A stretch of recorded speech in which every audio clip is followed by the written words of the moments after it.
I obviously am jealous of those guys for a lot of reasons. For the Pardon My Take podcast guys, they're amazing and award-winning AWL.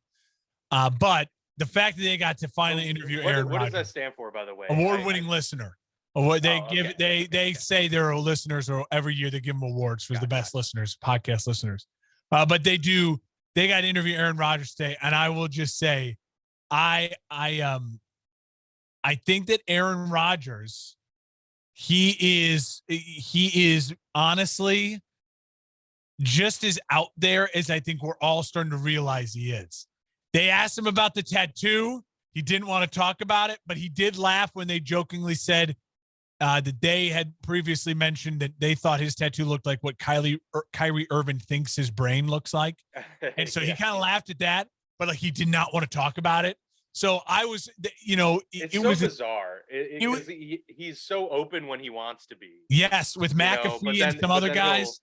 He's like purposefully mysterious is what he wants to do. He really wants you to be inquisitive about him. Absolutely. I also think he was definitely, and Big Cat said it on Part of My Take, kill Big Cat with kindness and not be like a douche. But they had a lot of, it was a lot of, if you're a Bears fan and it's an interview you have to listen to, and find it on Part of My Take on their YouTube and or listen to it on Apple Podcasts, wherever you get your podcasts. Big Cat's a huge Chicago He's diehard Bears fan. So. And I'll just say I think they did a great job. And they said at the end of the interview, he feels like they're going to be able to get him on again.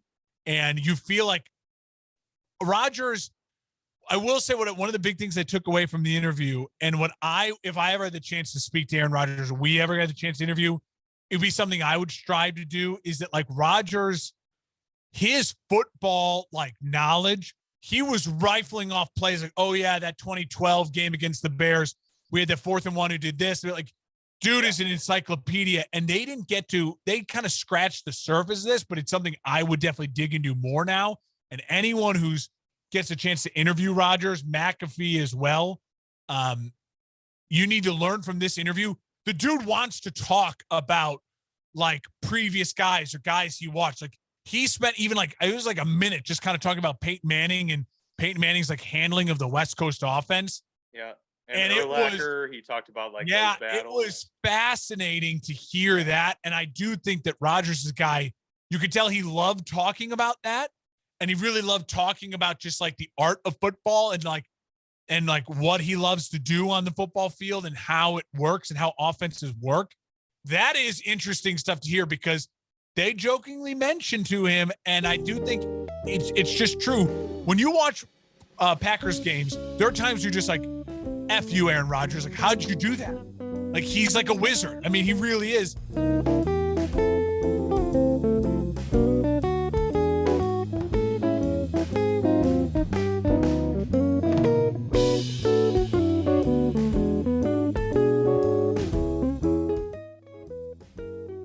And like, so hearing him kind of talk and divulge a little bit more about that, it was really fascinating. It was cool to watch. And so good for them. It was a great interview. Shout out to them. And man, it certainly made me hate Aaron Rodgers a little bit more, though, because you could tell he just loves destroying the Bears. And he's so smart.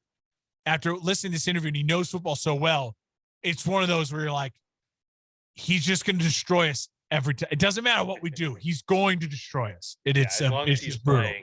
It's just brutal. He mentioned 3 more years that slipped too. So he's like, it seems like he kind of wants to play into his 40s maybe now. But Aaron also seems flippant, and like things could turn on a dime from that. Yeah, he could change that opinion and halfway through the interview. Absolutely. So that it was fascinating. I only got through about half of it, so I got to watch the other half. I watched the first half today. Found it very interesting. He is. I will say this: as smug as he may come off sometimes, I actually thought this made him a little bit more likable and agreed. Relatable. Maybe the fact that he like put himself in the lion's den, and like he did feel like as joking as they were, there were a couple moments of contention in there. And they straight up were like, "How many people do you think you killed because you didn't get vaccinated?" Like, and they joke about it in their podcast. And Rodgers did shut them down. Like, I don't think that's funny. And they rebound. But like, he knew, like, Big Cat, if you follow him on Twitter, he tweets all the time, like, jail, because it's like he didn't get vaccinated, blah, blah, blah. Yeah, and so, like, Rodgers knows. I mean, Rodgers not dumb. He said he didn't do any homework on the guys before they started the interview, but he he knew what he was getting himself into, and the people around him knew that, like, and part of my take, I give them credit. This is one of those things, like, we don't obviously do guests because we do once a week. They have a 3 shows a week. They try to do guests because otherwise that's their full-time job. Yeah. If we did 3 shows a week, we'd have to bring on more guests because you'd be so sick of just us. But we think about an hour a week we can handle just us. But they always say, like, they don't like to do the interviews where it's like just 10 minutes and it's canned and it's like pushing a product or whatever. They wouldn't have done it if they couldn't have Aaron Rodgers and be able to rifle some of that stuff off. So I give them credit. You're right. He came off a little more likable, I think, in general, but I do think Aaron Rodgers is the type of guy. I think this is also Aaron setting himself up for post-career. I think Aaron wants to have a very, very out there in the media, talking, podcasting, new type of media. I don't know if it's in a booth, but maybe a new type of media, working for a McAfee or ESPN, like doing his own type of thing. Jay Cutler's got his own podcast where, I mean, he might be a self-help guru, and his. I think he thinks himself as maybe like Joe Rogan, even like talking politics, doing that stuff. And I think this is kind of setting that up as well. Yeah, it'll be interesting to see whenever he does choose to, lace him up for good and sail away into retirement. It's not going to be Jeopardy this time around. He did. Yeah. He was open about that. He said he really wanted that job, which we all know he did want that job. Of course. To be like, yeah, dude, I really wanted that job. That would have.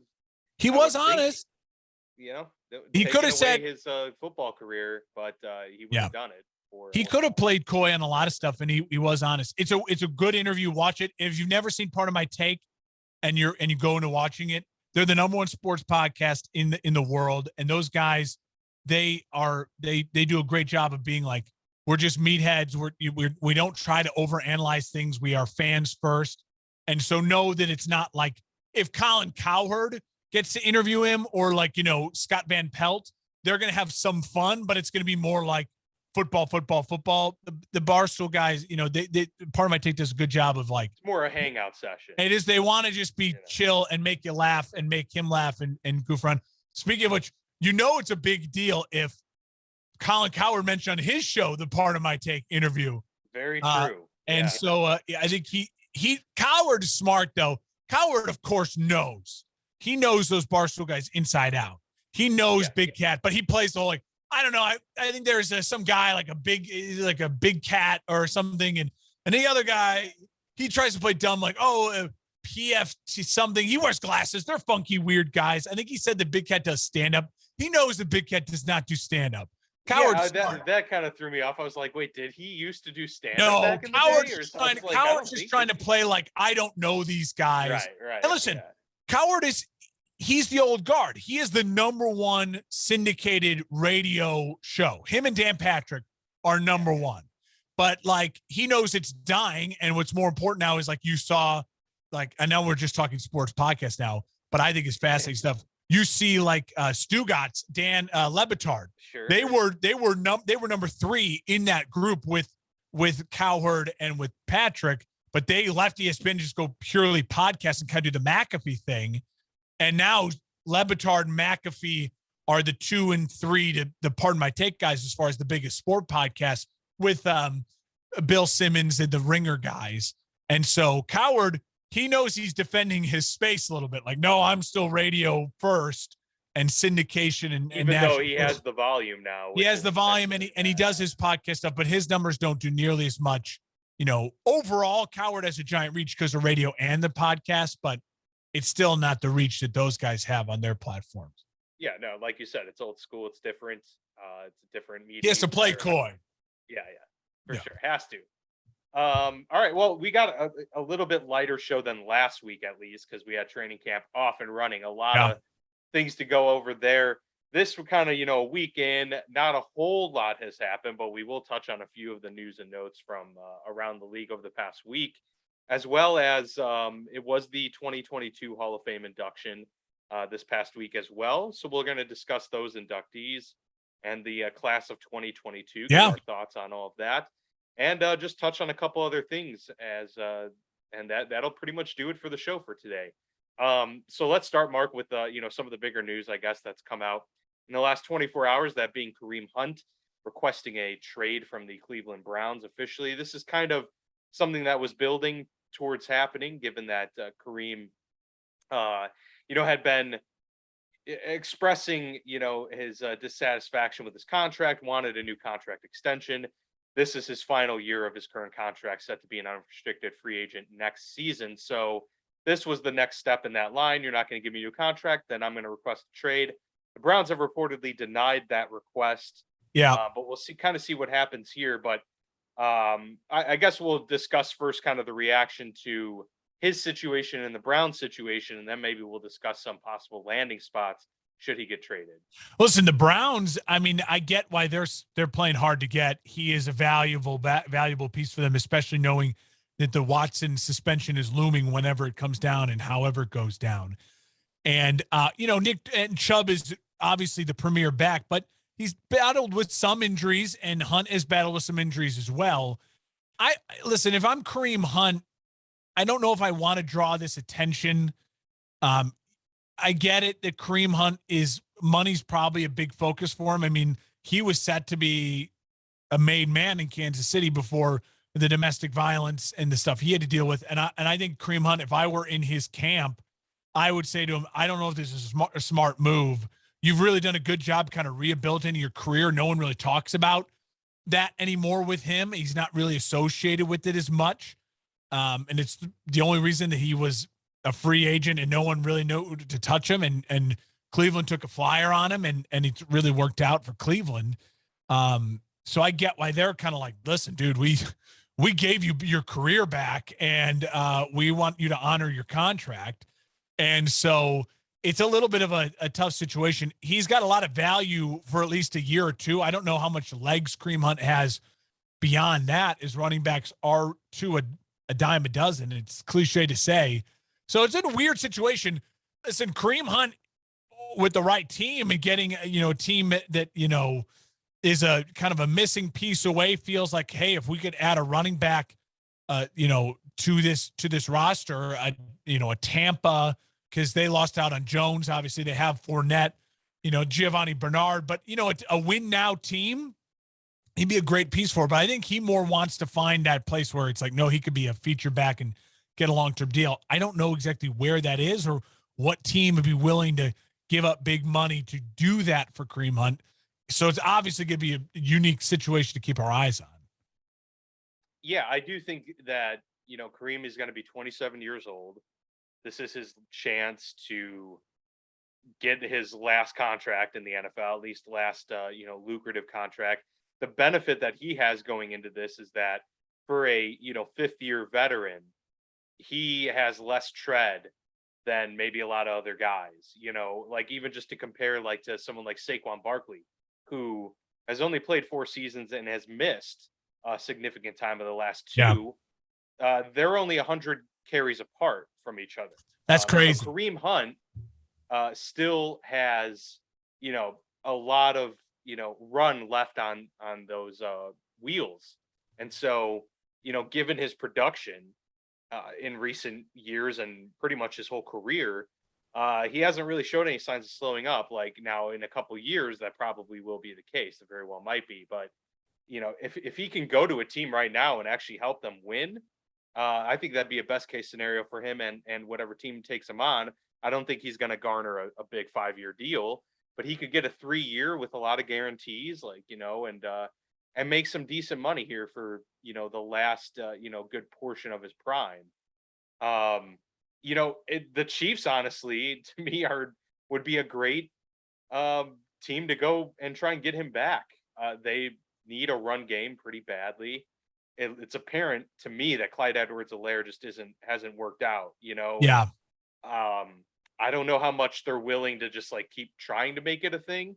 He was a first round pick of theirs just a couple years ago, so obviously you're invested, but you're not invested as much as anyone that you've given a long-term contract to. So I think the Chiefs would be kind of towards the top of my list there, but there are teams like the Falcons that are in contention. And what about Buffalo?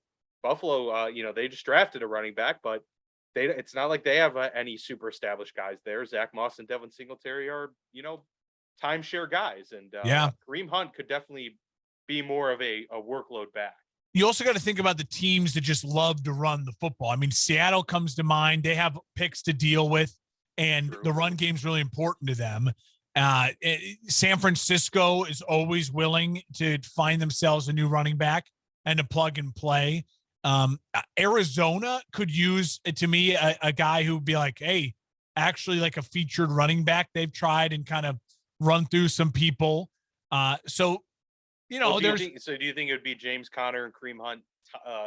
Would it be a similar situation to the Chubb and Hunt? Yeah. Or probably a little bit closer to 50-50, but yeah, I mean, James Conner and Kareem Hunt, like, I just feel like that's the type of, like, then you have a real 1-2 punch as opposed to, I mean, and listen, Conner had a really nice season, but I bring them up because Arizona hasn't been afraid to make moves and go get guys. And they're missing Hopkins. And I think they're going to probably miss Hollywood Brown for some time now after this recent arrest for Hollywood Brown. So they could just like, hey, lean in. They lost Chase Edmonds. Let's go. Now. That's my thought was like, let's go get a guy. I know that they have, they have and they signed him to a nice little deal, Connor. But he got an extension.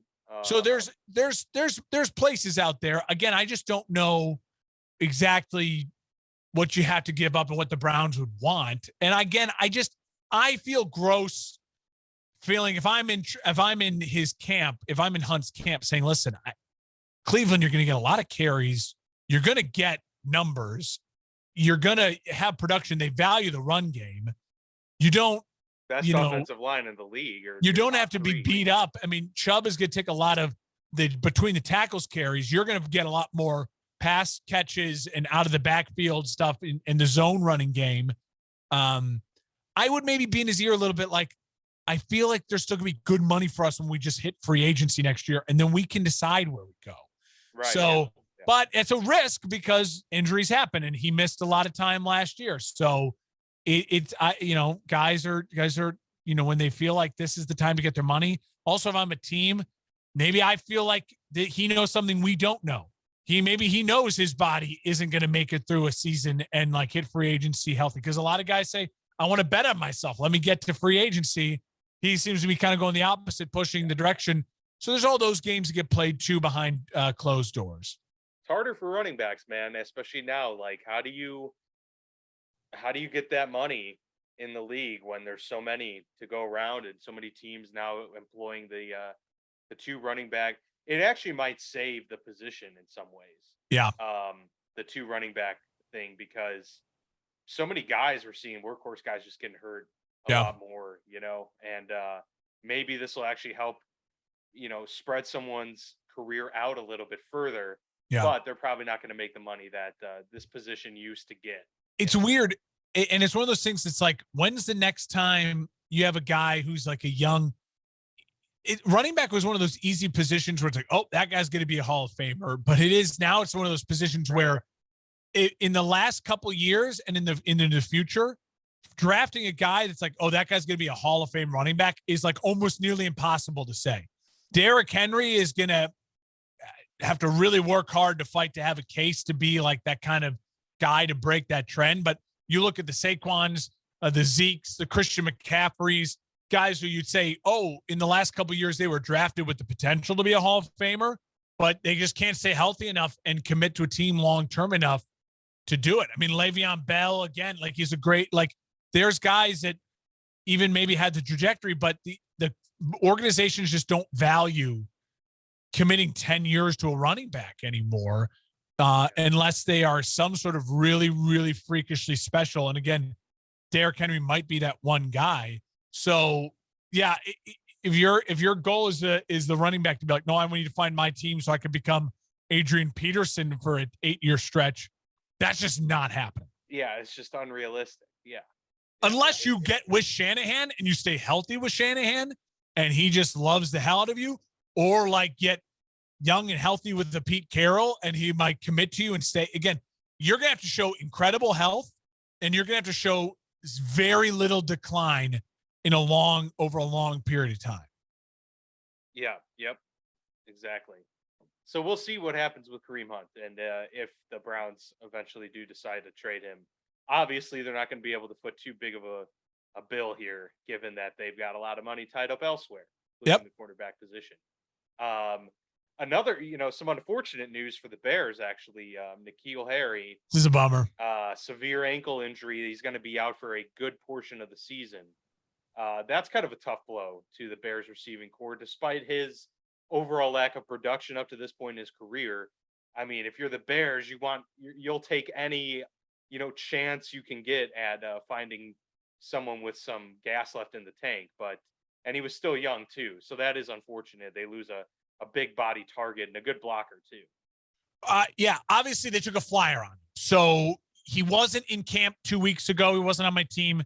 And now it looks like he's going to be missing some time here, at least probably one of those IR. And if you can get him back after your bye week or whatever, depending on whether surgery is needed or not. I will say this, though. There are some things popping up in camp that I'm liking out of the Bears wide receiver core. Again, Darnell Mooney, a lot of it falls on Mooney, because if he develops into a true number one and if he's 85% of his comps, which are Diggs and Justin Jefferson, then you're like, oh, well, that guy's a legitimate number one receiver. If he can become 85% of Diggs and Jefferson, which is similar body type, way he plays the position, then you're like, yeah, the Bears have a number one wide receiver. So a lot of it rests on that. And this Jones Jr., the kid out of Tennessee, the third rounder, I've heard nothing but great things from him in camp, and speed, explosiveness. The bummer is Harry was supposed to be the one bigger physical guy. The Bears are still kind of lacking that. Byron Pringle is a little bit taller. So I've seen good things out of him in camp, and Equiminius St. Brown, so they have some physical size, but I haven't heard as much as scouts really raving about Mooney, Jones Jr., and then it was a bummer because Harry was supposed to be able to be that, maybe like, oh, okay, now you have at least your kind of 6'3" traditional big wide receiver who could take on the big cornerback. Target. Yeah. But they have, Cole Kmet as well. I mean, he's heard good things from him out of training camp. So bummer, but I don't want to lose too much sleep over it, because, again, he wasn't on my roster 2 weeks ago. He was excitement because you take a flyer on a guy, but it's not like you gave up a first round pick for him and it's like, oh no, we needed this guy to hit. Yeah. Yeah. And this was, you never like to see any guy go down, but the first week and a half of training camps, we've had relatively no major injuries, which is good. Obviously last week was Tim Patrick, wide receiver for the Broncos, Buccaneers center Ryan Jensen. Those are the two big ones, and on N'Keal Harry. And we'll see some other guys on PUP, and those are just too early to tell. They might be coming off of them in the coming weeks here as we get ready. We did have our first preseason game. We got our first NFL action, so now there's not going to be a week without NFL football until February, and that, college football included into that mix as well. Yep. Did you have any thought? Did you watch the game? Yeah, first off, I did watch some of it. I will say I had a question for you, because this is a take I feel strongly about. Okay. So I kind of wanted to put it to you. We got to see Walker, the number one overall pick. He got the roughing the passer, which is such a bullshit call. Play, right? Wasn't it? Yeah, out of Georgia on Jared Stidham. That's another one of those. Oh, that's right. Jared Stidham's still in the league. Where remember it was like a year ago, everyone's like, Stidham, he could be the starting quarterback. And then they drafted Jones, and they're like, well, don't count out Stidham. And I was like, all right, count out Stidham. The dude's trash. But he's the backup, it looks like, to Derek Carr. But that makes sense, because you bring him in because he knows McDaniel's offense. And that was one of those no-brainer. Of course Stidham is there, even though he's not talented enough to really be a really capable starting backup. You want that guy in camp who Derek Carr can ask questions to. It's like, okay, what about this? Because he literally knows the offense. So But interesting. The Raiders and the Jags did two different things, and this is the question I'm getting to. I like Trayvon Walker playing in this game. I like Trayvon Walker seeing action, not a ton, but going up against other NFL bodies and playing in an NFL game and getting that experience. Josh Jacobs, meanwhile, carried the ball 5 times, the starting running back for the Raiders. I hate Josh Jacobs getting 5 carries if I'm a Raiders fan. I despise Josh Jacobs getting 5 carries in the Hall of Fame game. Yes, in a traditional preseason, you have 4 games, so you say game 3. I like my starters to get a series or 2. I don't even really like them to play a whole quarter. I like them to get a series or 2 because, again, you have to get hit at some point. You have to find those things. And if they get injured in a series or 2, I'm pissed, but I'm not going to burn down the building. You know what I mean? I'm not going to go calling for my coach's head. Yeah. If they get injured they're playing into the second, third quarter of game 3, which is really game 2 now of the preseason, I'm pissed. Again, I want my starters to play no more than a couple series, a quarter, absolute max. Yeah, and even the then, entire preseason, actually. And then again, even that, I like it to be protected. But the fact that Josh Jacobs getting 5 carries, that really would frustrate me as a Raiders fan. So where do you fall in that philosophy of the preseason? And again, for rookies, yeah, you got to play. Now that I've seen Walker play, I'm going to treat him like other starters, and I'm going to protect him because he's your franchise. But second, third, fourth rounders, rookies, you got to play. And if you get injured, it sucks, but I need to see you playing and seeing NFL action. Yeah. I don't know if I have an ironclad formula for what to do. I think it's all kind of situation. You got to feel for things. If you have a team that's coming off a really bad year and a couple guys are coming off of injury, or they had a really slow start to last season, maybe you do want to throw them out there early. Yeah. I agree though with the Hall of Fame game. For those who aren't aware, the league moved from the 4 preseason game model a couple seasons ago to now 3, but they have 1 Hall of Fame game every year, which counts as a 4th preseason game for those 2 teams that are playing. Yeah. So the Jaguars and the Raiders will be playing in 4 games as opposed to 3, which everyone else is going to get. The Hall of Fame game, I didn't think that was necessary to probably put Josh Jacobs out there, given that, he's already has numerous seasons under his belt. I'm wondering if they question whether or not he's their guy. I'm wondering if it almost says we actually don't think that he's penciled in to be our featured running back this year. Zamir White looked pretty good later in that game, flashed quite a bit, the rookie out of Georgia. I'm not saying he's going to take My over. thought was it had to be maybe new system, and he just wanted to see how lanes opened up, and maybe he requested it or whatever. But again, if I'm the coaching staff, he feels like you're starting running back, and running backs, as we know, they are at risk of getting injured quicker and more easily than any other position. It's just the nature of the game. So I just, as a fan, I cringe at that stuff. As the Bears take the field for their first preseason game this weekend, I would prefer no starters. But if you do take the field, I want no more than a series or 2. And then in game 2, which would be the traditional game 3, I want no more than a quarter. And I don't honestly need to see Montgomery at all in any of this. Because again, he is he's really important. Yeah. He knows, and maybe you'd argue, well, it's a new offense. You want to see him. It's the Shanahan style offense now with their new offensive coordinator. But again, I struggle as a fan with that. I really do. Yeah. I wouldn't want to see Najee Harris out there. Yeah. Even in practice, or hey, let's you don't need to see anything. He's fine. It's Derrick Henry, okay, he's coming off an injury. You want to see where he's Take at. Some hits. I get those things. But a guy like, Christian McCaffrey, we got to see if he's ready to go. Yeah. Saquon, some of these guys, obviously you need to see, but there are other guys you don't need to see anything from Matt Stafford, right? I don't think, Jamar Chase needs a ton of reps in the preseason. So there's there's guys where you got to protect them, but you got to also make sure that they are ready for NFL season and not getting, shocked and really hurting after week 1 of the year, because that's a tough way to start your season. If you're a coach too, I just think you got to be smart about it.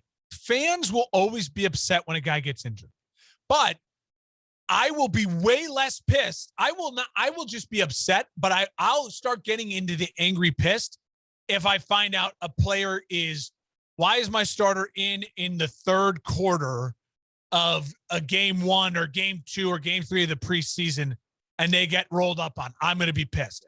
I'm not going to be pissed if all of a sudden the results come out, one of my favorite players or star player gets injured at a practice and a non-contact or something like that. Like, there's nothing you do. You have to practice. I know how important practice is to being really good at football. So I'm not going to I'm going to be upset, but I'm not going to be pissed at the organization. Now, I will be pissed if it's like, oh, my quarterback gets twists an ankle because it's hour 4 into practice and my coach is running some drills, which like, I want to push toughness on a hot August day. I'm going to be pissed. So you as coaches, there needs to be someone in every NFL clubhouse, every NFL organization that's like a fan who can say, hey, from the fan perspective, don't fucking do that because you're going to lose fans. You're going to get like, that's something that like every sports franchise should have 1 or 2 like average fans. I volunteer myself for my teams to be like, yeah, fans will be pissed. Don't do that. Just to provide the fan take. Like, fans are going to be really pissed at you if you dangle Wilson Contreras, you don't offer him a long-term deal, and then you don't trade him. And make him cry. And, so now the only way to salvage this is sign him, like, and make him a cornerstone of your franchise. Like, every franchise needs the average consultant. And that, for the preseason, it's every team is walking this dangerous line. I praised Nagy a couple of years ago when none of the starters played because I was like, you know what? These games don't count. I'll praise McVay because McVay's another one of those guys. He is staunch on my guys don't see time in the preseason. It doesn't count. I'll praise that philosophy, but I'll also praise, listen, we need to see the rookie play. He's a rookie. We got to draft him. Like, I get it. And especially for teams that aren't necessarily win now. The Jags are not win now. Now, they don't want to get their rookie, their prized possession injured, but Andy Reid should get shit if he puts Patrick Mahomes in a bad position and Mahomes is in there late in quarter 2 of preseason game number 2. Like, that's stupid. Sure. Yeah. I totally agree with that. Although I would say you'll probably want to see a little more of Trayvon Walker so that because especially that position that requires so much timing. Exactly. I think the more he can get timing and battling down, O-lineman bodies. Yeah. I think that'll help. But I also don't think that he should be playing all 4 games. Or if he is, then 1 series per game, and that's it. A week after Chris Boswell tied Justin Tucker for the highest paid kicker in NFL history, the Ravens said, okay, fine. Well, we'll just one-up you there. They gave Justin Tucker an extension himself, now making him once again the highest paid kicker in NFL history, a 4-year extension worth $24 million, and makes sense. He's the most accurate of all time and holds plenty of records, including the longest field goal made, a 66-yarder, which also was to win the game as well. So it's just classic Justin Tucker there. And, we don't talk about kickers very much because they, most teams have a competent one, but when you have a legendary kicker, it makes a big difference. I mean, just ask about those, Patriots teams of the early 2000s, how important Adam Vinatieri was to those runs. If you're in a win now, important Tucker has been to the Ravens, and he's the best. There's only 2 reasons to sign a kicker to a real long-term or big deal like that is if you're a win now, if your window's open and you trust the guy, or if you absolutely just know this is the guy, like Pittsburgh. You know what I mean? Pittsburgh is not necessarily in an open window, but they also realize they play in a tough place to kick, and he's the guy. So just sign.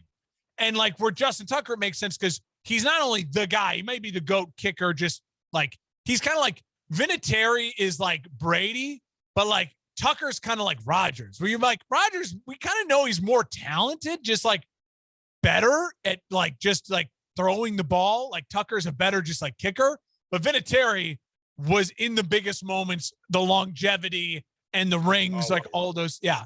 So it's kind of like that weird, I don't, as a Bears fan, I have no need to sign a kicker right now to a big deal unless we know this kicker at a really tough place to make kicks is golden. And I think Cairo Santos is he's paid well, and it's like you got your guy. But like, there's no reason for the Texans to go out and spend a bunch of money.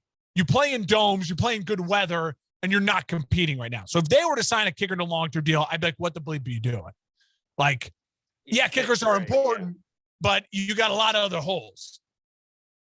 Yeah, exactly. No, I totally agree, and well deserved there for Justin Tucker, no question about it. And the Ravens are in a good position there. Not to mention, hard places to kick. You mentioned Heinz Field, but really just like the AFC North in general, those games are always so close. They come down to field goals. Absolutely. Times, especially Steelers Ravens. And so, yeah, if you can have a guy that you can trust to get over that hump, definitely helps your cause, especially come playoff time. You don't want a double doink on your hands. No, God, yeah, no. Yeah, don't want one of those. The 2022 class, NFL Hall of Fame class, was inducted this past week. Yep. And I'll go over the list real quick, and we'll kind of just discuss a little bit about that. Always a good time of year. I like to watch the speeches and stuff. I'll be honest, I was a little underwhelmed this year. There was not really one guy where I was like really excited to see. Yeah. Maybe Dick Vermeil. I am a big Dick Vermeil fan, but it was Dick Vermeil, Cliff Branch, Bryant Young, Tony Baselli, Art McNally, Richard Seymour, Sam Mills, and Leroy Butler. So your overall thoughts on the class, and if you watched any of the ceremony, your thoughts on the ceremony. Yeah, they do a good job. The NFL does a really great job with the ceremonies. Again, I always feel bad. Everyone who's inducted into NFL Hall of Fame post Ray Lewis has just gotten screwed. He ruined it for everyone. And it's another reason why he should be below Dick Butkus in the all-time linebacker rankings. I didn't add that at the time. I will say, to me, like I said when the class was announced, kind of just like all right, it's one of those like makes sense, doing some kind of cleanup class, like getting Baselli in. That is part of like this cleaning it up, righting some wrongs. Butler, same thing. So you're right. No superstars, but we have a couple coming in the coming years. So these classes will have some star power soon. Yeah, the Richard Seymour one got me just because of him punching Ben Roethlisberger and giving him that nosebleed, however many years ago that was in that game with the Raiders. That always stuck with me for sure. But he was dominant with those Patriots teams. Like, you forget how good he was. I've always been a big Dick Vermeil fan. I think he's a good quote and was a good coach. I didn't ever really think of it in terms that they kind of framed it. Was like he was the guy to resurrect teams, and so he had 20-year gaps in between head coaching. Yeah, and so that was very interesting to just see kind of did a long gap played out. His speech was very long. He probably just like named about 100 people. And it took like 15 minutes. Seemed like he went over the time limit a little bit. And then Sam Mills was good to see. Obviously, like, I didn't know much about Sam Mills before coming out here. Yeah. He is a huge part of the Carolina community and the fan base because even though is he the first Panther Hall of Famer? He was the first he is the first Panther Hall of Famer, I believe. Yes. Julius Peppers will come next. Probably Luke Kuechly at some point. And yeah, but yeah, he is the first of that. And he had his like later in his careers when he came to Carolina, but he had their first was big in their first win. He had a pick six off of Bubby Brister. He gave that passionate keep pounding speech when he was diagnosed with cancer, and gave a speech to the guys during their Super Bowl run. And so he's just, been a big figure. He's got a statue out there outside of Bank of America Stadium. So it's cool to see him kind of get honored and recognized. And I know a lot of the Carolina fans were happy to see one of their own get put in there posthumously. So cool stuff there. I agree. The presentation's always really nice. I really dig the presentation. From what I remember, there weren't any catastrophic busts, although in years past there have been some There doozies. have been. That's for sure. There's been some really bad hair as well. But no, it's good overall, and obviously it's the Hall of Fame game is intertwined with the induction ceremony. We forgot to mention too. Hopefully, it's not a foreshadowing for the season, but the Hall of Fame game was delayed like near an hour Yeah. because of the lightning. I was I like will ready say, to watch it, and I then had this. oh, okay, we got the weather delay. I had this thought. I thought, is anyone ever won the Hall of Fame game and then won the Super Bowl? Won the first game of the year, won the last game of the year. That'd be an interesting, maybe trivia to find out. You just start with the Super Bowl winners, and then you'd look at the Hall. You know what I mean? You could kind of cross-reference it. But I'm just gonna type that in Google right now and see. I haven't done it yet, but See that if was one of the that's things that popped even in my something head. that yields results.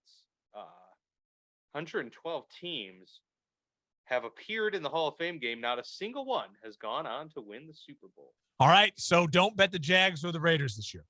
And what they said this even. They said perhaps you think there's a technicality because the Super Bowl wasn't played until after the 1966 season, but that's not the case. Of the 8 teams to appear in the game from 62 to 65, I didn't even realize it went that far back. Yeah, I didn't either. Only 2 made the postseason, and both lost the NFL championship. So yeah, no one's won it. But it doesn't. I don't think it said if anyone's even gone to play for the Super Bowl. But yeah, interesting. I didn't know it's been around that long. That's pretty cool. So yeah, an interesting tidbit there. Any other thoughts on maybe I guess we were going to talk about some players that are old names, guys we know, but that are in new places, and yeah, kind of how they'll impact the teams. Well, I got to be honest, I was starting to do some fantasy preparation stuff, and there you use some of those things that kind of shock you, that jar you, and the one that got me was Devontae Parker. I just in my head I was like, oh, okay, well, Dolphins to he might have some real opportunities this year because Tyreek Hill, and then it's like, oh no, he's in New England. And you're like, oh crap. And I started then like going down the list and making sure I knew, like, wait a minute. Where is everyone right now? One of the ones that's a lot of sneaky ones. Ronald Jones, the running back, formerly of the Bucs, is now in Kansas City. Andy Reid loves a goal line back and like giving the ball and like, and a guy could sneaky get a bunch of touchdowns. Obviously, the things like Tyreek Hill's in Miami. This is another one that got me. Hayden Hurst. He was drafted ahead of Andrews in that tight end draft for the Ravens. They wanted, like, Hurst was going to be the guy. He then gets moved to Atlanta, had a nice productive season there, but then now he's moving on to Cincinnati. And I feel like, a 1-year deal in Cincinnati and a kind of a prove-it year with Joe Burrow, that could be really huge. Robert Woods in Tennessee. Tennessee does get some replacement for losing out on Brown and on trading A.J. Brown. So just some little things like that. Austin Hooper, not on Cleveland anymore. He's in Tennessee. So just a couple under the radar guys who aren't necessarily like all pros right now, but guys who are like, oh, wait, Hurst is productive. Hooper's productive. Woods is productive guys, and they're in some new places. So just putting that warning out there to all our listeners, start reminding yourself of some of these names of like, all right, where is that guy? Because you don't want to draft a guy thinking he's somewhere and he's not in the spot you think he's at. Yeah, I mean, most people. I mean, earlier this year, I even did it with O.J. Howard. But beyond that, like we know the Devontae Adams is gone from Green Bay. Like we know those moves. But even the Marquise Hollywood Brown to Arizona, like. I feel like that's one that's kind of hasn't been talked about very much. I think that's super important, especially now that they're going to lose D-Hop for the first 6 games of the year. They at least have like a number 1 guy that they can slide in. He got arrested though, so we don't know. We don't know if he's going to be suspended. Well, yeah, exactly. That's very true. So there could be a lot of issues there. And we still got guys on the market. OBJ could have a new team when that time comes. There's actually quite a few wide receivers. Will Fuller, one of them, who a team will probably pick him up. These guys might wait till the end of the preseason though for slots to open up, and so teams will get get hurt. desperate. Teams get desperate. They pay a little bit more when that desperation kind of sinks in as the season is upon them. I will say a lot of hype has been coming out of Indy's camp as well, especially with their wide receiver core, which is an area that I thought was going to be relatively weaker overall as compared to a lot of the other teams in the league. But I mean, think about there's a lot of hype about Michael Pittman, but there's talking about the rookie Alec Pierce coming up big, and then they have Paris Campbell. I mean, this could be a sneaky, really good offense with Matt Is Ryan. T.Y. Hilton still there? See, again, I'm already questioning. So he's a free agent. He's one of those that hasn't been signed yet. Interesting. And he's one of those guys that's unfortunately dealt with a lot of injuries. I know. Past few years. You still think he might have something in God, him. why do I feel like that's the name? I'm like, if the Bear, I just feel like the Bears. I mean, some of these guys sitting out there, you got to bring people into camp here. Come on, guys. Let's bring. Yeah, I mean, you got to fill those spots, right?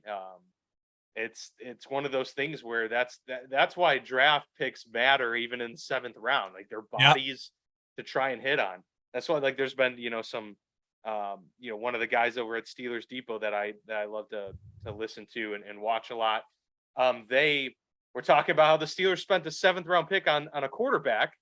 He's their 4th string quarterback right now. He hasn't even gotten a rep in practice. So it's a waste. Sitting. You just wait. A 7th round pick is a pick that if you spend that on a running back, they're getting reps. You're gonna show you something. A running back, you should always use that 7th rounder for a guy like a running back or a wide receiver, just an athlete to bring in, because you just never know if that athlete could pop and just have something that you maybe missed on tape. Yeah, those are important things, and as we'll find out, I mean, the injuries pile up. You can't escape it. It's going to happen, and it happens to far too many teams. But yeah, so that's should about wrap up the news for today, Mark. And then I know next week we'll have something in store before taking the following week off, and then after that, I mean, it's going to be we're in it before the regular season. We're going to make our predictions. Our predictions out. I've been doing this fun thing. I just shout out. It's an interesting thing to think about. If you're just thinking NFL and wanting to put yourself in a brain as far as making predictions and maybe some bets and stuff like that. On my Saturday show that I do, I've been going division by division. If I was the beat reporter for that team, what is the big storyline for my team? What is this is the thing that's going to define our season and maybe even the future of the franchise. And when you break it down just big level like that, don't try to get too busy into X's and O's and things like that. You can really start to have a great opinion on how you feel a team's going to do this year. And I'll take the Niners, for example. I just did the NFC West this last weekend. The Niners, I love everything about the Niners. Their front office, their head coach, their defense, their wide receivers, their tight end. I think they have a solid offensive line, a great scheme. And then you look at Trey Lance, you go, well, what the fuck am I supposed to do? I have no idea what this team's capable of. And then that's when you start spicing in their schedule and you realize, God, they got a tough schedule. It's just something to think about. If you're out there and you're doing predictions or you're making a bet, you want to place a future on a team to maybe win a division or win just try to break it down to that simple. If I was the beat reporter, what's the headline for this team? What's the crux of this team?